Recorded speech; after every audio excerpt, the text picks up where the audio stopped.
the girl accused her teacher in court, claiming he had reached under her skirt. As lawyer Kevin listened to her describe the crime, he turned his head and saw the repulsive man, reliving the scene. The sight made Kevin uneasy. As the defense attorney for the scumbag, Kevin immediately requested a recess during the statement phase, stepping out of the courtroom. He was furious. Initially, the teacher had insisted he hadn't inappropriately touched the student, which is why Kevin agreed to defend him. But now it seemed the teacher had been lying all along, and the victim was still a minor. Kevin faced a dilemma. If he walked off the case now, his career would be ruined. If he continued defending this scumbag, not only would his conscience be tormented, but his 63-case undefeated streak might also come to an end. Then a colleague comforted him. Sometimes losing one case is just normal. Had to close out someday. Nobody wins them all.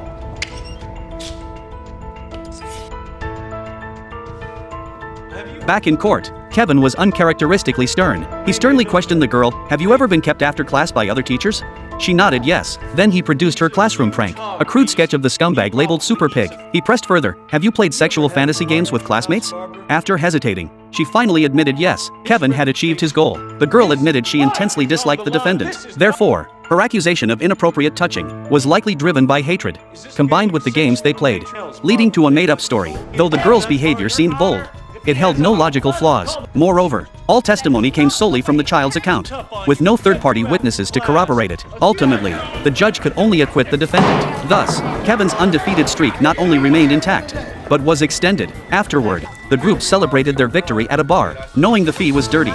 Kevin's wife asked everyone not to discuss today's case. After several rounds of drinks, Kevin got up to use the restroom and was suddenly called out by a stranger. The man got straight to the point, inviting Kevin to New York to work as a lawyer, assisting them in selecting jurors for a case, promising to cover all expenses and double his legal fees. Kevin initially thought the man was drunk, but he had already prepared a check. Little did Kevin know then that this check would push him down a path of no return. Lured by the promise of money, Kevin and his wife drove to New York. His first case involved getting a criminal acquitted, with the key lying in jury selection, though Kevin didn't know the jurors.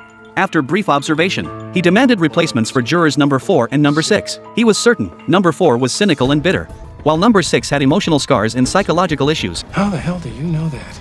I don't know. Look, either you put a stop to this happy horse shit, or I walk. Walk. All right, here's the deal. I lose with your jury, you do the explaining. Your Honor, may I continue? We'd like to excuse jurors 3, 4, and 6. Soon after, the trial concluded, and Kevin was the first to exit the courtroom. Back at the hotel, he told his wife the jury deliberated for only 38 minutes before ultimately acquitting the defendant. Kevin had proven his skill. With his precise insight into human nature, his wife jumped up in excitement. This meant Kevin finally had what it takes to establish himself in New York.